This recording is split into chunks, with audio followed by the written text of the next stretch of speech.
How to change your profile in Last Day Survival Shooter. So just go ahead and wait for your game to load. Apparently, I just got kicked out for some reason. Anyways, once in game, go ahead to the top left corner with your beautiful profile. You'll see everything. Your profile, but not your name. Go ahead to the top right, not the one with the X, but the one with the orange pencil. In our case, there's a red dot right now, and for some reason it went back.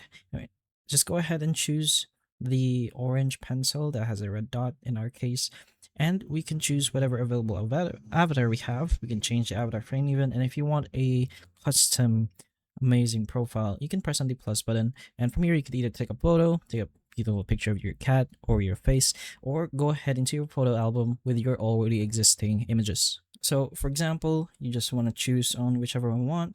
In our case, we're going to choose this elongated fat feline and just crop it to however you want it to be seen in your profile. I'm going to put the one eyeball and one tongue, press and check, and the avatar will be uploaded.